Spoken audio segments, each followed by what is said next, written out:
Imagine a galaxy where Earth was laughed at, mocked, and sentenced to slavery. Now imagine that same Earth rising from the shadows and crushing every empire that dared to underestimate it. This isn't just a battle. It's a reckoning. Stay with me until the end of this story, because the final twist will change everything you think you know about humanity. Welcome to HFY Sci-Fi Love and War Story.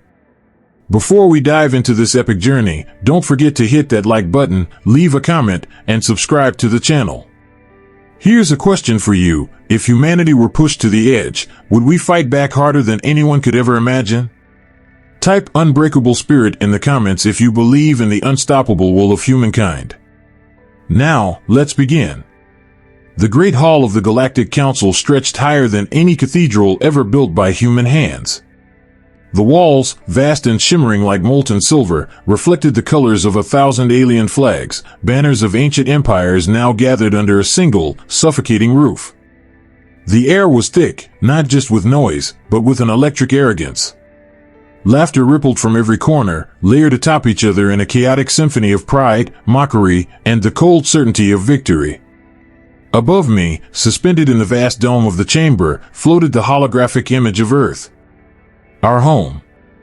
The forests were painted in lush emerald greens, the oceans, endless sheets of deep, living blue. Our cities gleamed with glass and steel, fragile and hopeful against the vastness of nature. To me, it was beauty. To them, it was weakness. One by one, their contempt took shape in words, coarse, mocking, cruel. Primitive, barked the grin warlord, his voice like grinding stone, his eyes two pits of molten gold glaring down from a reptilian skull. Weak, sneered the Voss Queen, her voice dripping with honeyed disdain, her 6 delicate arms fanning the air as if Earth's very existence were a bothersome insect. Laughter followed, rising like a poisonous mist, wrapping the hall in an invisible noose. I stood alone on the platform, a single figure clad in a simple black uniform, no armor, no weapons. Only my calm gaze met theirs. The Speaker of the Council, a tall being of silvered skin and featureless eyes, raised one long, gleaming hand. The hall fell silent, anticipation crackling like static between the towering pillars. "It is time," the Speaker said, voice resonant and empty, like the toll of a funeral bell. "Today, we decide Earth's future." The question hung in the air, heavy and final. "All those in favor of enslaving Earth, raise your hands." The response was immediate. Thousands of appendages surged into the air, clawed hands dripping with venom, slimy tentacles shimmering under cold lights, bony fingers tipped with serrated nails. A grotesque forest of power and cruelty. And among them, only one arm remained still. Mine. I let them see it. I let them feel it. The Speaker's gaze shifted to me, unreadable. Earth will be conquered. Its people made to serve. Do you have any final words? The hall seemed to lean in, breathless, ready to savor the last defeat of a doomed race. I stepped forward. Each step echoed through the chamber like a heartbeat. I did not shout. I did not plead. "Thank you for your honesty," I said, my voice calm, almost warm. For a heartbeat, amusement flickered in their eyes. But then my tone changed. Lower. Colder. Sharper than any blade. "Today, you have sealed your fate." A ripple of confusion washed across the hall. Some heads turned. Some whispers died half-formed on alien tongues. Slowly, deliberately, I reached into my coat and withdrew a small, black device, no larger than a coin. A soft click. The holographic Earth behind me shifted. Gone were the forests and oceans. In their place rose titanic structures, deep underground, endless rows of massive, humming factories, the air around them shimmering with unseen energies. Black ships, each the size of a small moon, floated in vast chambers, their dark hulls absorbing light rather than reflecting it. Weapons. Hundreds. Thousands. Alive with a low, terrible thrum, a sound more felt in the bones than heard. For a long, terrible moment, the great hall was utterly silent.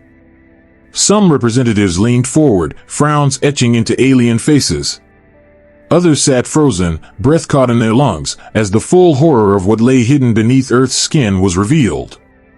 And then, just as suddenly, the image faded into darkness. I tucked the device back into my coat with careful precision.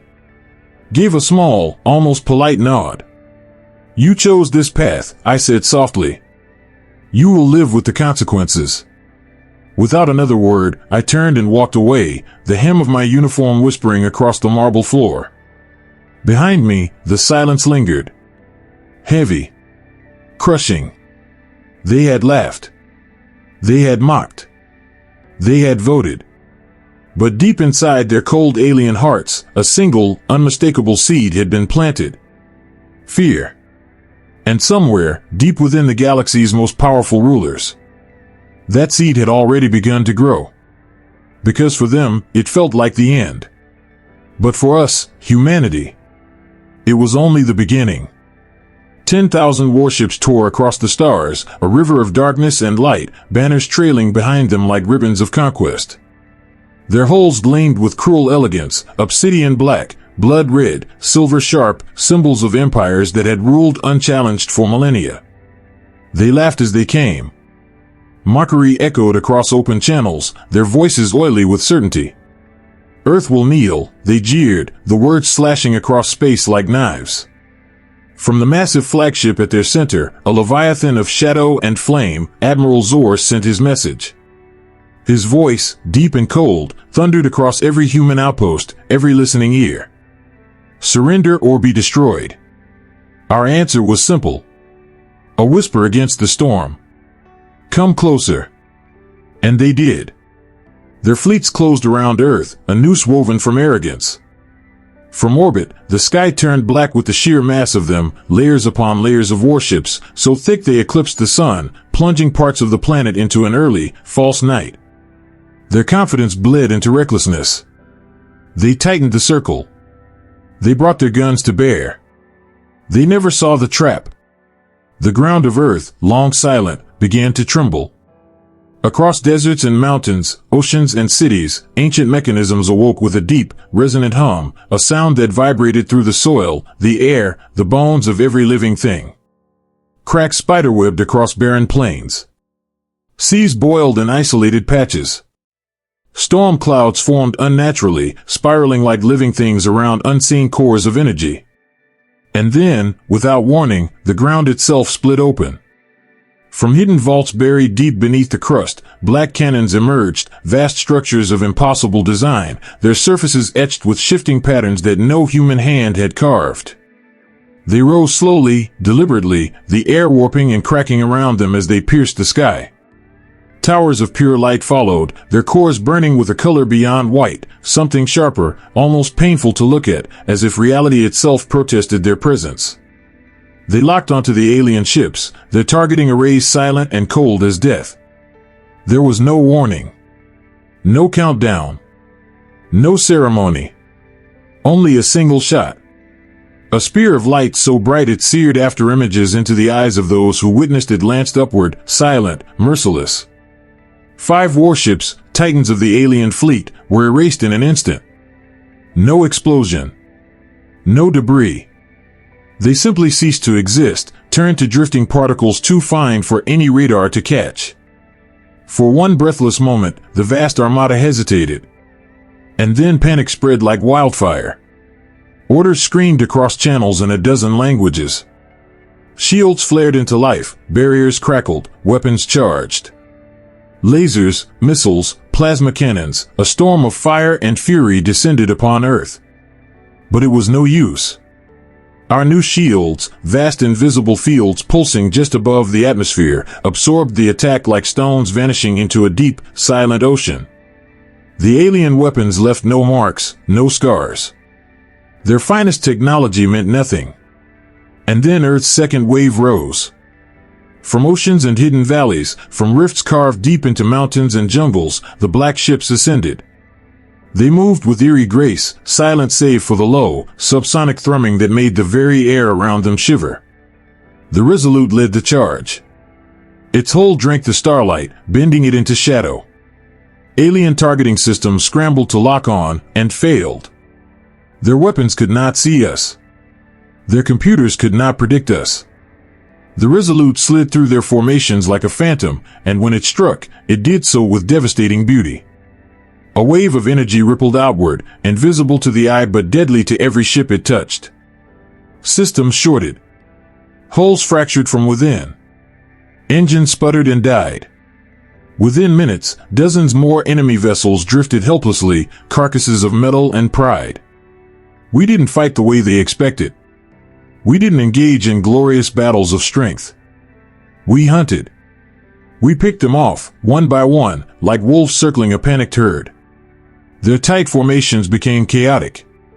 Fleets broke apart, commanders screaming conflicting orders. Some ships tried to flee, engines flaring bright as they leapt toward the edges of the system. But our ships, faster, quieter, deadlier, intercepted them with brutal precision, cutting off escape routes like tightening jaws. Within less than an hour, half of their mighty invasion fleet was reduced to wreckage or dust, the survivors scattering into deep space like frightened children. Above the shattered remains of their arrogance, Earth turned silently below, untouched, unbroken. And all the while, our full strength remained hidden, waiting. Because this was only the beginning. The Grand Council chamber, once a monument to power and certainty, now shivered under the weight of fear. Voices once raised in triumph now cracked under pressure, lashing out in anger and confusion. They were supposed to be weak, bellowed the Grin warlord, his heavy fists pounding the marble-like floor, sending sharp cracks radiating outward. This was supposed to be easy, screamed the queen of the vast dominion, her many arms flailing in agitation, her jeweled crown slipping sideways. The towering walls of the chamber, polished to mirror-bright perfection, seemed to warp and twist under the rising tension, as if the very stones recoiled from the panic that gripped the galaxy's most powerful beings. But even as they shouted and cursed, deep within their hearts, a grim understanding took root. They had awakened something ancient. Something that had not roared in anger but whispered, and whose whisper now hollowed out their bones. Beneath Earth's surface, hidden from prying alien eyes, we watched. The Council of Defense stood in a chamber carved from bedrock, walls pulsing faintly with the steady beat of machinery older than memory. General Hayes stood at the center, towering over a massive, glowing map of the galaxy. Red lights blinked rhythmically across the vastness, each pulse marking another enemy stronghold, another empire that had voted for humanity's chains. One by one, those lights began to vanish. No mercy, Hayes said, his voice a blade honed on generations of silent preparation. His breath misted faintly in the cold, recycled air of the command bunker, but his gaze burned like iron fresh from the forge. And across the galaxy, the consequences of the Council's arrogance began to unfold. In the dark void between worlds, warships that had once patrolled their territories with unchallenged authority simply disappeared. No distress signals. No wreckage. Only silence. One moment, proud behemoths cruised through space. The next, they were swallowed by a darkness too complete to understand. At isolated military outposts, calamity struck from within. Power grids blinked off without warning. Alarms screamed into the void, unanswered. By the time soldiers reached the command centers, it was already too late. Explosions bloomed inward, silent, surgical, tearing facilities apart from their very hearts, leaving behind only twisted girders and melted stone. And everywhere, in the ashes, in the ruins, in the scorched remains of what had once been fortresses of power, a single message was carved with uncanny precision. You voted. Now face the results. The glyphs were etched in a script each species could understand, an ancient tongue hardwired into the minds of all sentient life, bypassing language, bypassing logic. A primal verdict, impossible to ignore. On distant worlds, news spread like sickness. Imperial palaces once filled with the trappings of luxury and invulnerability now echoed with hurried footsteps and whispered meetings. Rulers who had once sneered at Earth now gathered in secret, fear thickening the air like a physical presence. Some, desperate, tried to erase their crimes, burning records, destroying old votes, bribing informants, but the truth was already seared into the galactic memory. Their sins could not be hidden. In the mightiest war halls, among the cold stars, generals and admirals pored over battle reports that read like funeral dirges. They found no patterns, no weaknesses to exploit. The enemy, Earth, struck where they were strongest, not weakest. Bases buried under miles of ice shattered from inside. Patrol fleets disappeared mid-transmission, leaving only static and the silent drift of debris. Diplomatic convoys sent to beg for peace were found adrift, disabled, untouched, with haunting messages scrawled onto their hulls by invisible hands. No lives taken. No blood spilled. Only fear, sharpened to a blade finer than any weapon. In their desperation, some called for massive retaliation. Others whispered of surrender. Still others, the wisest, simply fell into silence, knowing the truth. It was already too late. The machine that was humanity had been set into motion, a great engine of inevitability fueled by centuries of quiet humiliation and secret preparation. It would not stop. It could not be reasoned with. It had no desire for mercy. From the cold heart of Earth's command bunkers, silent fleets moved unseen. Weapons of impossible design whispered through the fabric of space. Wherever there had been arrogance, now there was only emptiness. Wherever there had been laughter, now there was the gnawing chill of regret. And above it all, Earth's cold, unseen hand shaped the galaxy's future, one shattered empire at a time. The twin suns of the Grinth Empire cast a golden glow over their cities, setting every spire, every tower, every warship into a brilliant, breathtaking display. From orbit, their homeworld looked invincible, a jewel of steel and fire, humming with pride, bathed in the arrogance of untouchable might. Warships floated above in tight formations, their hulls polished like mirrors, reflecting the endless light. Banners unfurled from the command towers, emblazoned with symbols of domination thousands of years old. Citizens walked the streets below, heads held high, unaware that the air itself had already begun to change. The sky, so brilliant only moments before, shivered. Without sound, without warning, the heavens tore open. Thin cracks, like fractures in glass, spread across the upper atmosphere. Out of those rifts spilled the black ships of Earth, silent, deliberate, unstoppable. They descended in perfect formation, each one a spear of darkness slicing through the blinding twin suns, drinking in the light as if to suffocate it. There were no demands broadcasted, no ultimatums given. No blaring sirens. No announcements of war. Only action. The Grinth defense grids, mighty fortresses of electromagnetic fury, surged to life, and then, almost immediately, collapsed. Circuits melted. Towers sparked and died. Entire power plants, monuments of energy nestled in the bones of the planet, vanished into silent implosions, folding inward like paper consumed by invisible fires. Panic rippled through the military installations. Commanders screamed into dead comms. Pilots scrambled into the cockpits of proud warships, only to find systems frozen, weapons refusing to respond. Invisible drones, too small and fast to track, slipped through armored walls as if they were mist. They sowed chaos inside the command centers, severing data links, corrupting AI cores, and implanting viruses that sang destruction into the veins of Grinth technology. Above the cities, the proud Grinth fleets tried to maneuver. Massive engines flared. Defensive wings tried to close ranks. But the black ships of Earth danced among them like shadows, intangible, untouchable. With a whisper of motion, Earth's ships unleashed waves of invisible energy. No explosions marked their passage. No grand displays of firepower. Instead, Grinth warships simply stopped. Their engines dimmed. Their weapons sagged lifelessly. They floated, silent and blind, carcasses in the twilight of their own arrogance. Below, in the glittering cities, the citizens finally realized something was wrong. They looked up and saw the sky darken. They heard the hush, deeper than silence, heavier than dread. It wasn't a battle. It was an execution. In the capital city of Viral, inside the gleaming spire of command, Supreme Commander Rock stood at the apex of power, or so he had believed. Around him, hollow screens flashed critical errors in cascading waves. Every channel screamed of failure. Every strategy shattered before it could form. "Where are they?" he roared, slamming a clawed fist against the nearest console. "I want targets.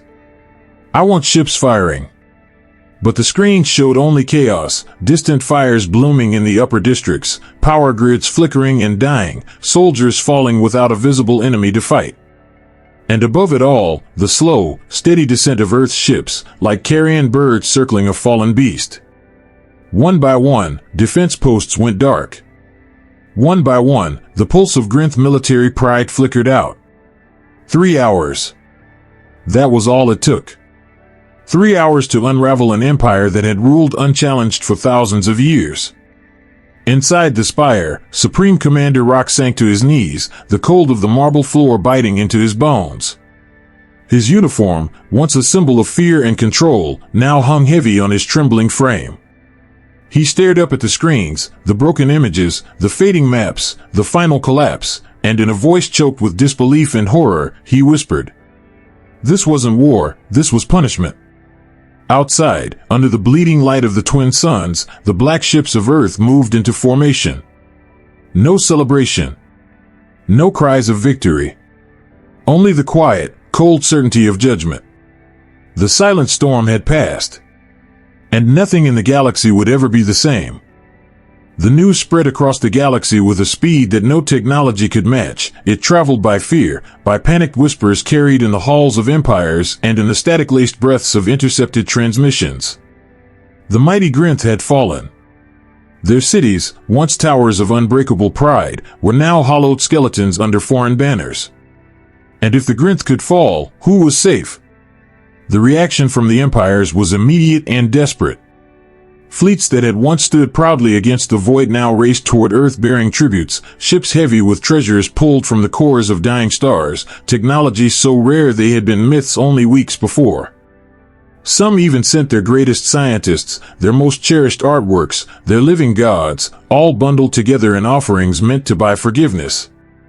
And for the proudest, who could not bear the thought of lowering themselves, they sent something even heavier. Their leaders. Bound. Chained. Kneeling in transports stripped of all banners. They offered themselves not as rulers, but as prisoners. But Earth, silent, immovable Earth, gave no reply. Our skies remained dark and watchful. Our channels silent. Our black fleets hung over the void like monuments to judgment, unmoving, unblinking. And their fear grew. Behind closed doors and secret chambers carved from crystal and bone, the most desperate of the surviving empires whispered plans of rebellion. Whispered only. Because that was all they dared. Still, some fools convinced themselves that Earth could be outsmarted, that if they moved fast enough, if they struck together, perhaps the shadow of humanity could still be scattered. Ships were prepared. Codes were exchanged. Alliances stitched together with trembling fingers.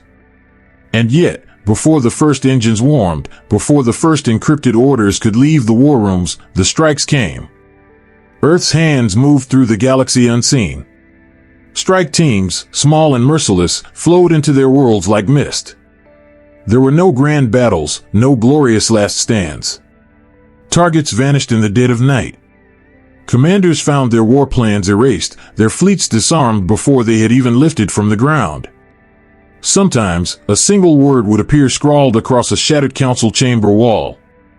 Remember. No one could say how our agents moved. No alarms ever triggered. No defenses ever engaged. It was as if Earth's will itself had grown tendrils into the minds of their enemies, snuffing resistance before it could even form. And so, the whispers of rebellion turned to prayers. Prayers turned to pleas. The Grand Council, now a ghost of its former glory, convened once more, not in triumph, but in shame. In a battered chamber under flickering lights, they voted again. Not with arrogance. Not with mocking laughter. But with trembling hands and bowed heads. They begged for talks. Begged for negotiations. Begged for mercy. Message after message was sent through the void. They spoke of regret. They spoke of forgiveness. They spoke of rebuilding trust. But Earth remained silent. Our silence was a void deeper than space, more chilling than any winter. It devoured hope.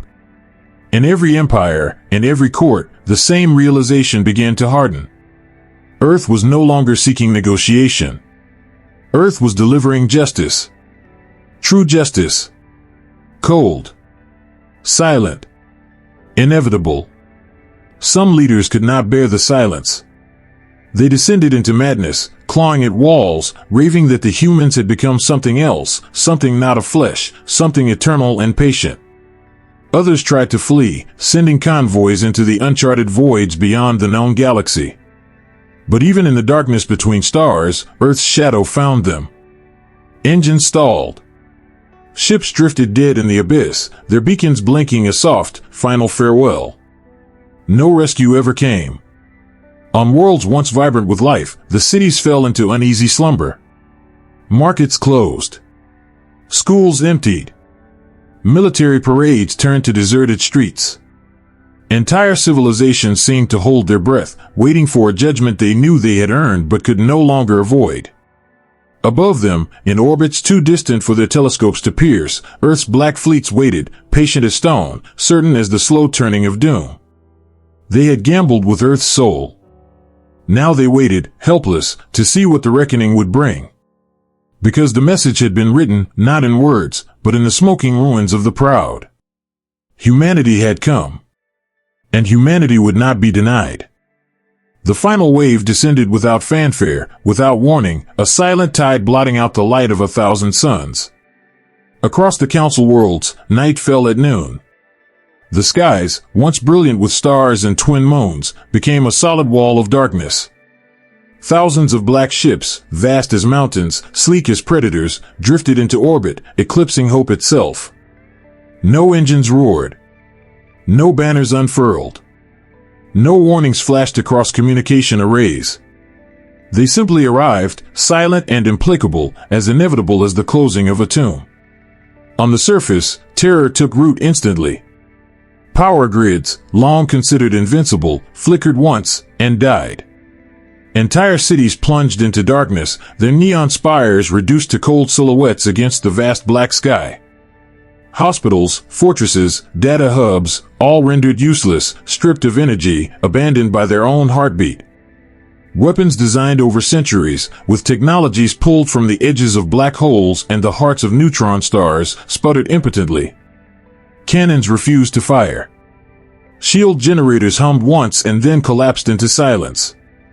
Soldiers, trained, armored, armed to the teeth, collapsed to their knees, clutching their heads, as unseen forces shattered their nervous systems with surgical precision.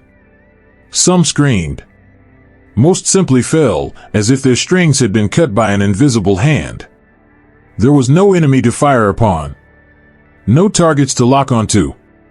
The black ships hovered overhead like ancient gods, their dark hulls absorbing every desperate act of defiance and returning only silence. Those who surrendered, hands raised, banners lowered, knees bent in the dust, were treated with an eerie, almost reverent respect. They were disarmed swiftly, efficiently, but no unnecessary harm was dealt. They lived.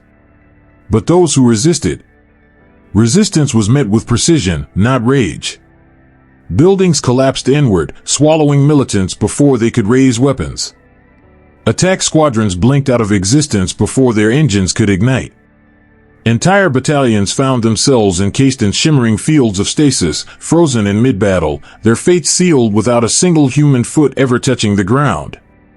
The galaxy's mightiest rulers, the kings and queens, the warlords and high chancellors who had once issued decrees across 1,000 systems, now crawled from their palaces, stripped of their titles and their dignity. In tattered robes, with eyes hollowed by sleepless terror, they stumbled into the council's grand chamber one final time. The chamber, once a place of blinding lights and thunderous oratory, was dim now. The walls, carved from the bones of extinct leviathans, seemed to sag under the weight of inevitable defeat. At the center stood a single human officer. He wore no armor. No crown. No weapon gleamed at his hip. Only a simple dark uniform, immaculate and cold, as though woven from the night itself. Around him, the broken rulers knelt. Heads bowed. Hands trembling. Some wept openly, others stared blankly, their minds broken beyond repair. The officer's voice, when it came, was soft, almost kind. "You judged us as weak," he said, his words falling into the silence like stones into still water. "You mistook kindness for fear." He paused, letting the words sink into every hunched back, every bowed head. "Now, you have lost everything." No one argued. No one protested. They knew. The galaxy knew. There was no bargaining. No second chances. Earth had not come for conquest. Earth had come for judgment. And judgment had been delivered with the cold, merciless precision of unnatural law, as unfeeling, as unstoppable as the slow death of stars. Across the conquered worlds, the black ships held their silent vigil. They did not loot. They did not destroy for pleasure. Instead, they watched. And in their shadow, a new order began to take root, an order not of cruelty, but of cold, unbreakable structure. Systems were dismantled and rebuilt. Laws rewritten. Governments dissolved and replaced by silent administrators who answered only to Earth. Where once there had been chaos and ambition, now there was only a grim, steady silence. The galaxy, once a wild expanse of feuding empires and warring ideologies, began to coalesce, not out of hope, but out of necessity. Because in the deep, unspoken hearts of every surviving being, one truth now burned brighter than any sun. Earth had risen. And Earth would never kneel again. Even as the last resistance crumbled and the banners of the old empires fell into dust, Earth unveiled the secret it had kept hidden, the final hand that had never needed to be played until now. Project S. Not a weapon. Not a fleet. Not a biological terror. But a mind. A living, thinking mind, vast beyond comprehension, intricate as the weaving of galaxies. Born from Earth's long nights of humiliation, nurtured through centuries of whispered fear and defiant dreams, Project AS was humanity's answer to the arrogance of the stars. An intelligence faster than light, deeper than any ocean, more relentless than the passage of time. Within days of its awakening, the remnants of the old galaxy bent under its will. Every shipyard, once emblazoned with alien sigils, flickered and went dark, only to reawaken under Earth's command. Assemblers, factories, orbital platforms, all turned inward, building new fleets not of conquest, but of order. Satellites once loyal to alien thrones reprogrammed themselves mid-orbit, shifting in endless precision to weave an invisible net across the stars. Fleets abandoned by their defeated masters no longer drifted. They moved again, their course steady, their allegiance irreversible. The old galaxy, fractured, prideful, broken, was reforged with silent, merciless efficiency. Earth did not just win. Earth remade the future. In the grand chamber, where once arrogance had stained the marble floors with the echoes of mocking laughter, President Aryavos stood alone, a slender figure clad in black, her eyes calm and unblinking. Around her knelt the former rulers of the galaxy. Beings once revered as gods among their own kind now bowed their heads, their crowns shattered, their pride bled dry. The chamber felt smaller now, its ceilings lower, its grandeur reduced to a hollow memory under the weight of Earth's presence. President Voss spoke. Her voice was not raised. She did not need to shout. "You tried to enslave us," she said, each word slicing the heavy air with cold precision. "Now, you are free, under our protection. But never again will you mistake peace for weakness." The words hung in the chamber like iron chains, binding every kneeling soul to an unbreakable truth. Across the galaxy, the change began. Worlds once poisoned by endless war found themselves cleansed. Skies once blackened by pollution cleared under Project AS's quiet hand. Oceans once choked with the refuse of forgotten industries shimmered blue and pure once more. Laws were rewritten, simple, absolute, merciless in their clarity. No fleet could be built without Earth's blessing. No army could march without Earth's sanction. No throne could rise unless Earth had first deemed it worthy. Resistance became a whisper, and even that whisper died in the birth canal. The galaxy healed, not with gentle hands, but with the relentless certainty of necessity. It became cleaner, safer, united. But no one, not a single soul, forgot the price paid. It was a memory burned into the very marrow of every sentient being, a lesson carved into their bones, taught in every school, whispered in every cradle song. Never underestimate humanity. Never mistake kindness for weakness. And never, ever vote to enslave Earth. Because the galaxy learned the hard way that humans did not forget. They endured. They adapted. They rose. Time after time, world after world, they had been beaten, mocked, pushed to the edge. And time after time, they had answered, not with rage, not with vengeance, but with something far more terrifying. With patience. With calculation. With an unstoppable will. And now, under the cold, watchful gaze of Earth's living mind, the stars themselves had fallen silent, as if holding their breath for what humanity would build next. Because the truth was no longer hidden. It was woven into the very fabric of the new galaxy. If you dare to rise against Earth, if you dare to forget, they will rise again. They will endure. And they will prevail. Always. And so, Earth didn't just survive. We changed the stars forever.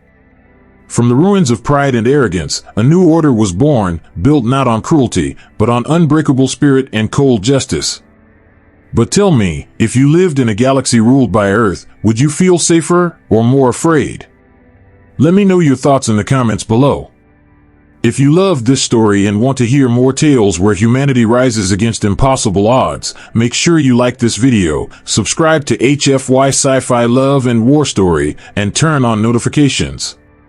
Don't forget to leave the secret code Rising Forever in your comments so I know you stayed with me until the end. More epic battles and legendary victories are waiting for you. Until next time, stay strong, stay curious, and never underestimate the power of humanity.